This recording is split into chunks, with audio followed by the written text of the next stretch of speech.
Has one person even tried to sort this dreadful odor? No. Yet I hang in innocence, the brunt of jokes.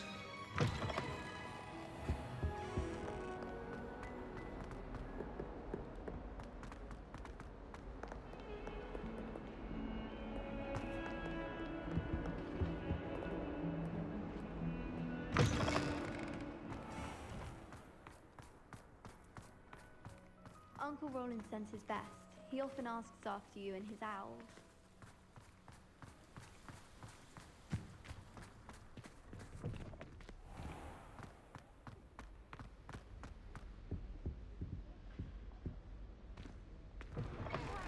I'm not ready for Professor Bin's lecture. I got my pillow. Oh.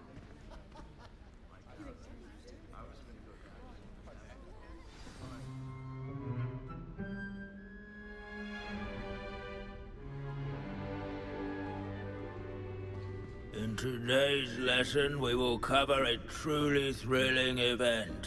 The Goblin Rebellion of 1752 and all its triumphant tragedy. But more specifically, we will address the devastating effect it had on the wizard milling industry. Throughout the many goblin battles, countless wizard cloaks were lost. Actually, we do know the number. 632. But history occurs outside the classroom. And look, it's time for my constitutional. One can practically osmose the history flowing through Hogwarts. I think the professor wants us to follow him. And now for a stroll to the bell tower entrance hall. Along with the rest of the castle, it was completed in the early Middle Ages. The hall and the bell towers that loom above it contain myriad interesting artifacts.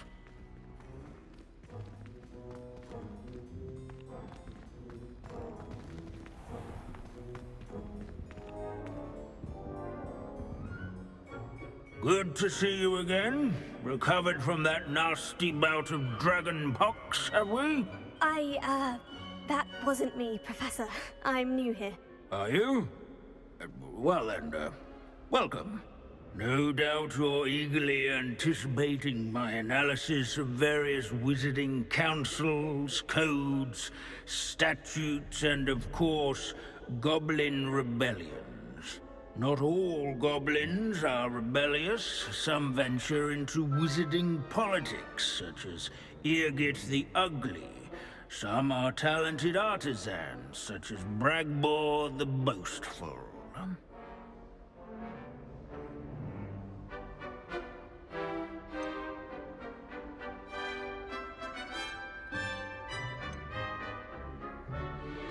Did you say Bragbor? I know that name. Lodgok said he was an ancestor of Ranrock. Well known for his metalwork. I would imagine much of his goblin wrought iron and silver has survived to this very day. Now, where were we? Oh yes. Back to our class topic for today. Grimbold Weft. Another notable historical figure. He's right nearby. Curious students can find him on display here in the bell tower entrance hall. I recommend that all students introduce themselves to this hero of Hogwarts. Grimbold Weft was responsible for some of the most important work done in the Goblin Rebellion of 1752, such as sewing buttons on witches' and wizards' coats. Without his quick hand and deft needlework, countless witches and wizards may have caught cold during the late spring of that year. He never strays from the bell tower entrance hall. Yes, students with a thirst for knowledge would do well to seek him out.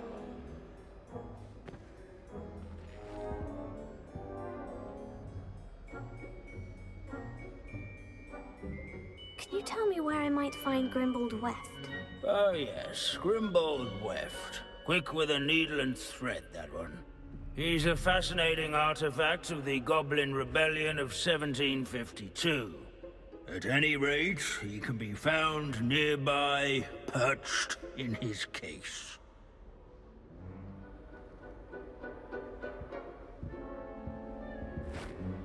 Abandoning class to wander the halls is in keeping with Professor Binns' manner of teaching.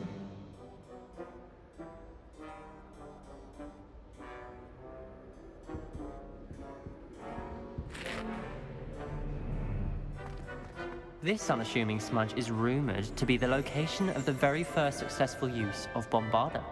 I suppose successful is a relative term, since whoever cast it didn't live to tell the tale.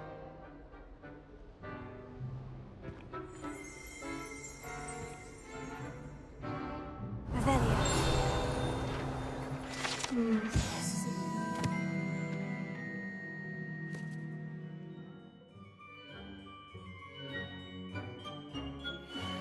Best keep searching.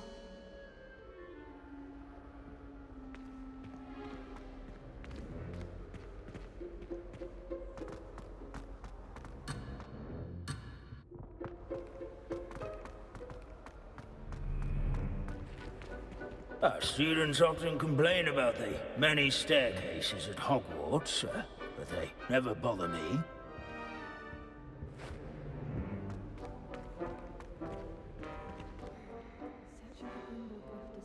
Sir Scagglethorpe the Heedless once challenged a mountain troll. These bits of broom are all that's left of a witch called Celine Wartnobby. Rumor has it, she was demonstrating her experimental lunar apparition charm. She was never seen again. Perhaps she succeeded. I suppose we'll never know. If you fail history of magic, you're doomed to repeat it. The class, that is.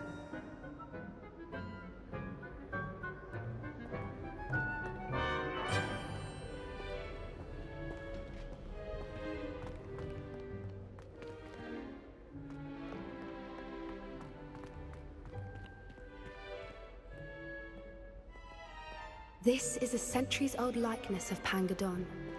Fearless mouse hunter and devoted study companion. People have always loved their pets. I find that comforting. At least we're out of the classroom.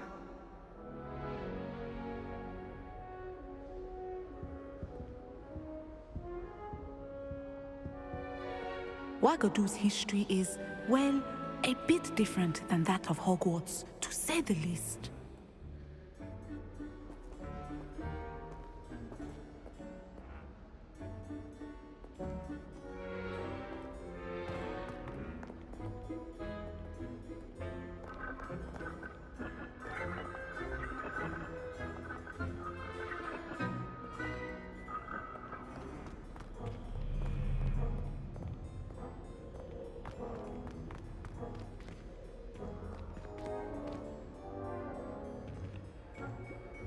Leave it to Binns to make the most interesting school in the world seem dull.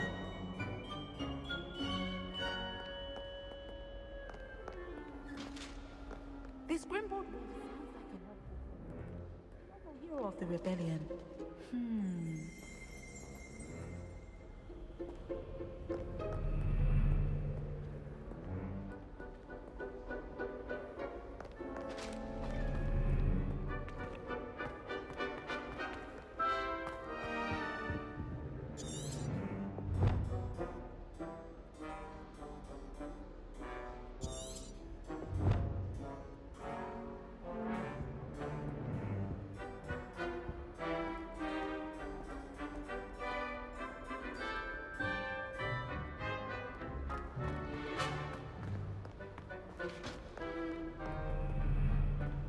Revelio.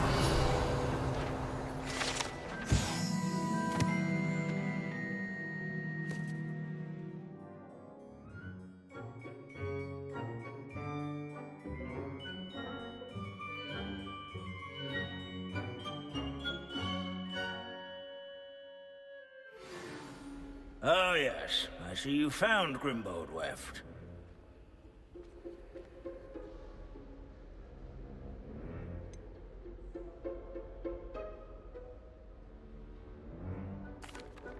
Why didn't you tell us it was just his skull?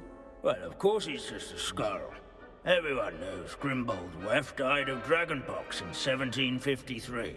Now, let's turn our attention to the agreeability and general good nature of Sir Athpuddle. He's also nearby.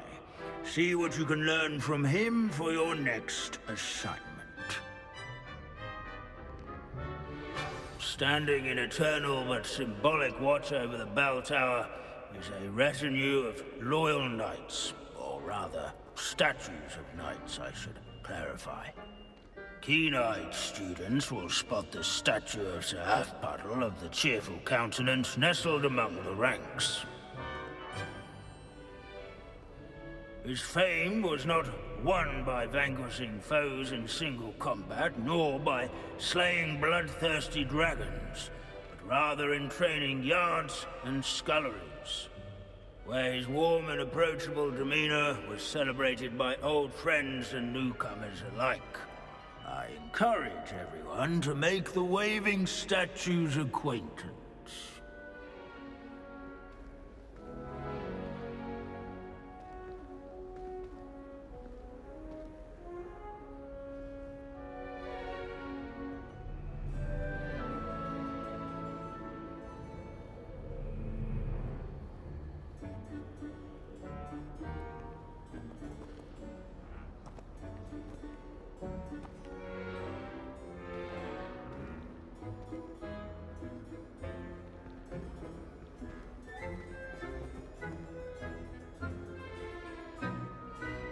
Where can I find that friendly knight you mentioned earlier?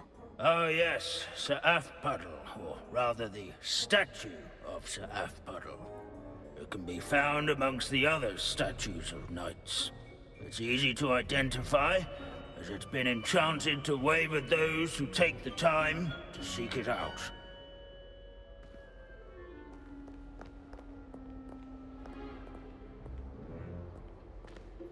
As one would expect, Hogwarts contains no narthexes, since obviously those would not be found in castles.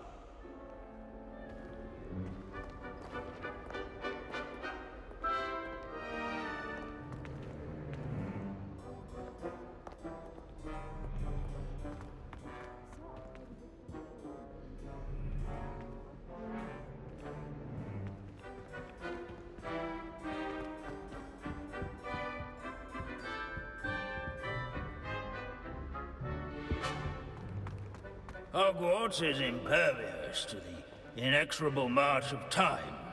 Perhaps that is why I admire it so.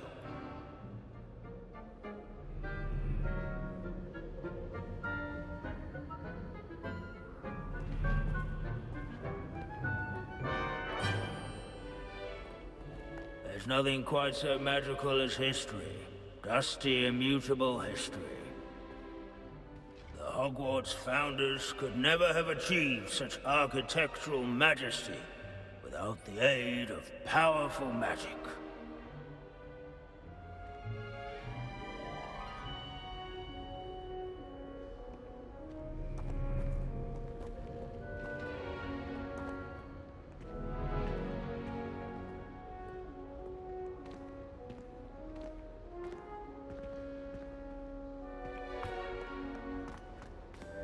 Sir Athpuddle was the friendliest man. Ergo, his statue must effect some salutary gesture when one draws near.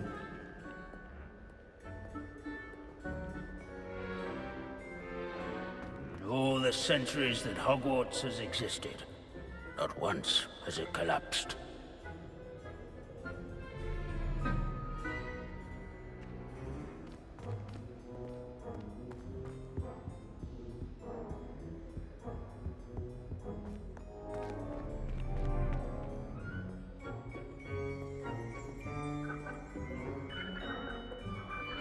Revelio.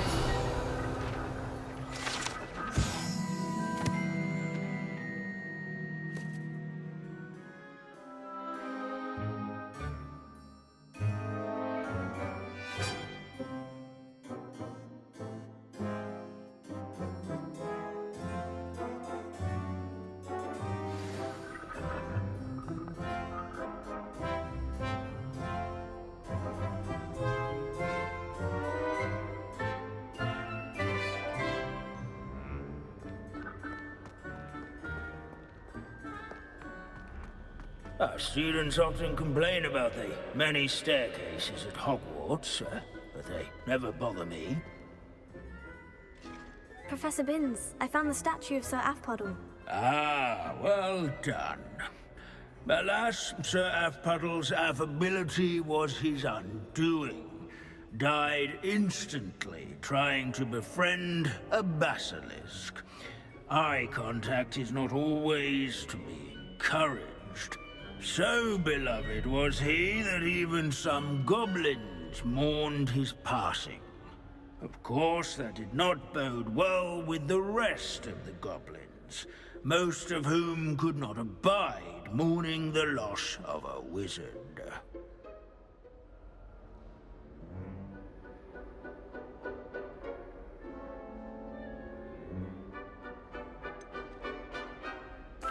Goblins and wizard kind will never trust each other. Yes, well, it takes a cauldron to raise a chisperful, as they say. History does tend to repeat. It is a series of patterns, a thought both comforting and disconcerting. The wise student, such as yourself, will learn from it.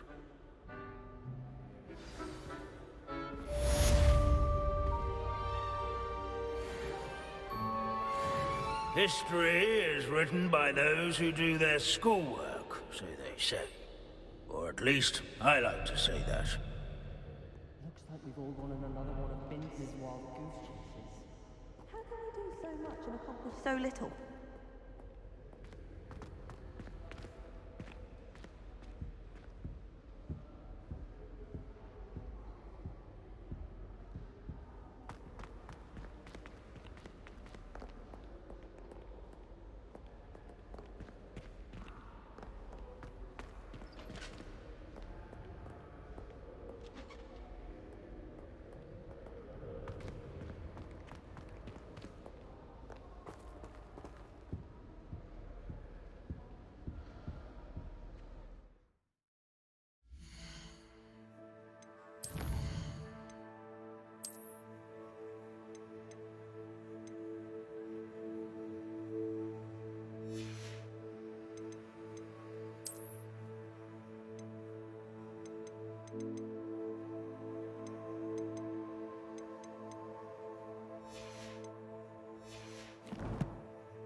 Now what am I supposed to do?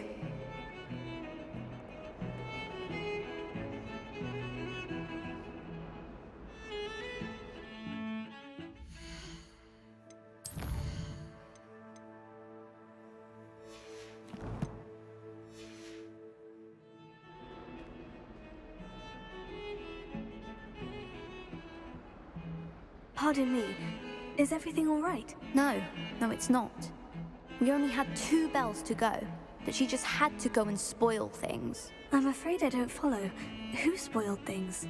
Also, what bells? Professor Black ordered Mr. Moon to take down the bells in the bell tower.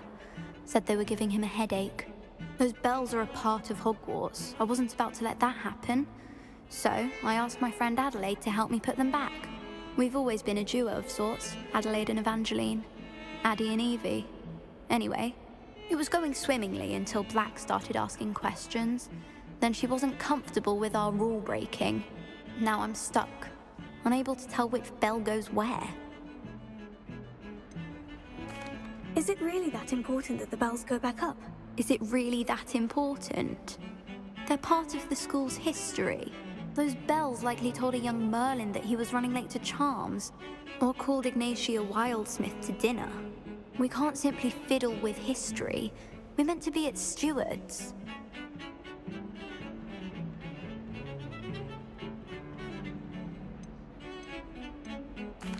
If only 2 bells are left, isn't it fairly easy to tell which goes where? Easy for you, perhaps. I happen to be tone deaf.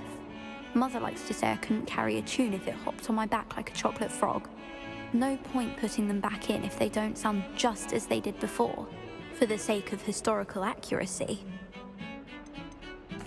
It's certainly an odd decree, even for Black. Taking down the bells for a headache. I agree. I thought it might also have been that they interrupted his hourly naps. That's all he does in his office, you know. But then I heard... Can you keep a secret? I can. I heard from Alice, who heard from Ollie, who heard from Eugenia, that it's because the bells reminded him of his wedding day. Breaks out in a sweat every hour on the hour, but mum's the word. Perhaps I could help put the bells back up. Really? Oh, that would be wonderful.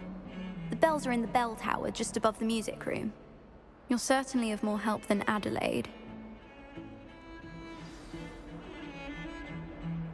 I imagine the bells are just inside the bell tower.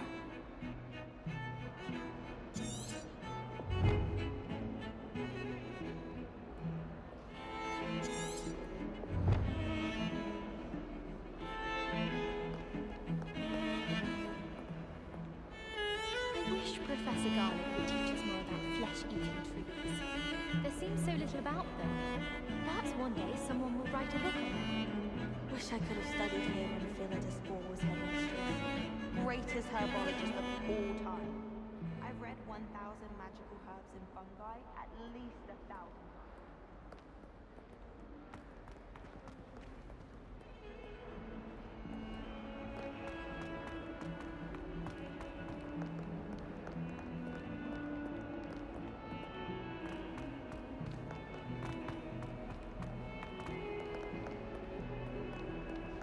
Trouble, are we? Been up to no good? Thought as much.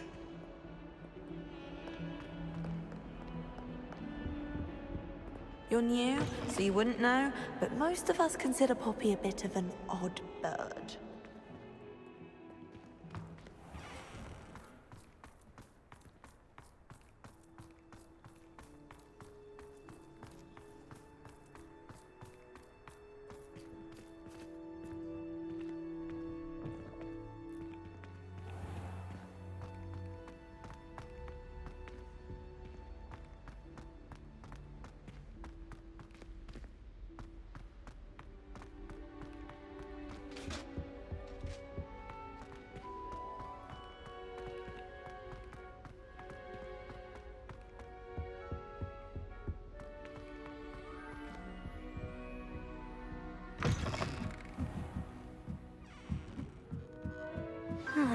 The bells must be upstairs.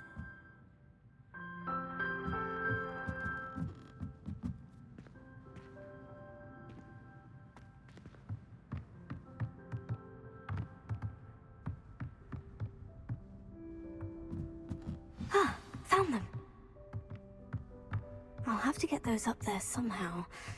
Wingardium Leviosa, perhaps.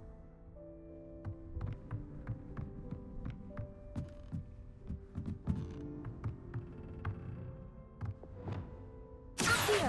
Wingardium Leviosa!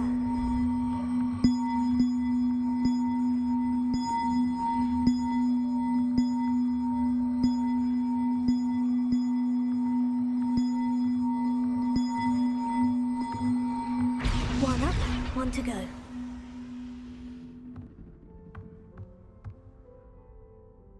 Revelio.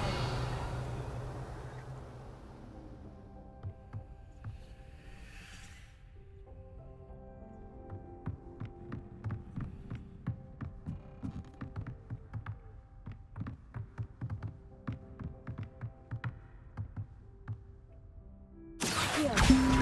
Wingardium Leviosa.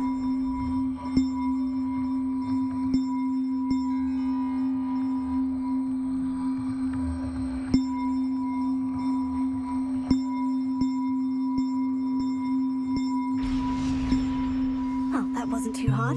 Evangeline should be pleased about this, even if Black isn't.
Anyone been into Albie Weekly shop lately? I'm always looking for an excuse to go to Spintwitches, even if I can't afford a new broom. Harry Pippin certainly steered me right with that wound cleaning potion. His potion shop's better than you'd find in London, I reckon. I could spend all my galleons at Honeydukes, and just on fizzing Whizbees. I'd like to open a shop in Hogsmeade myself one day. Glad Rags could do with some competition. I wonder what it was like in Hogsmeade before 1714. I'd imagine things were far less orderly.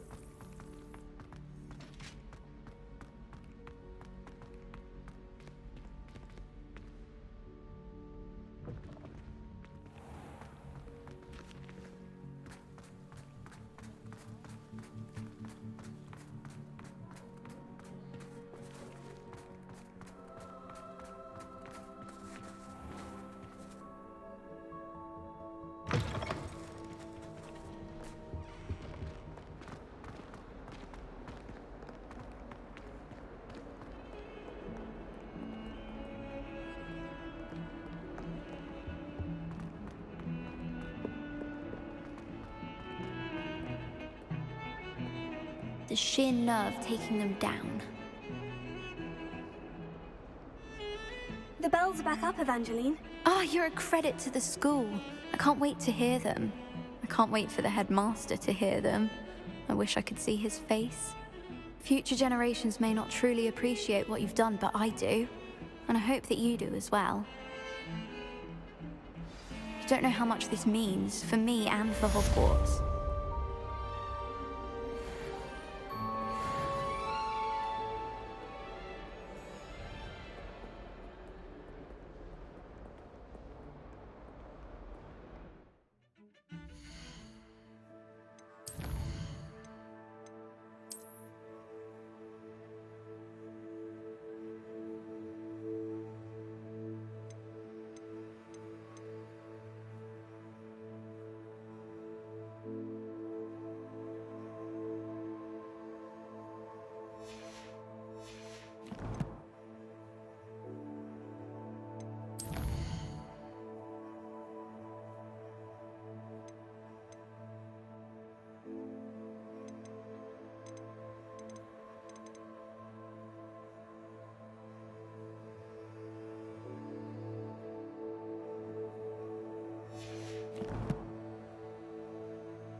has some exciting news to share.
has some exciting news to share.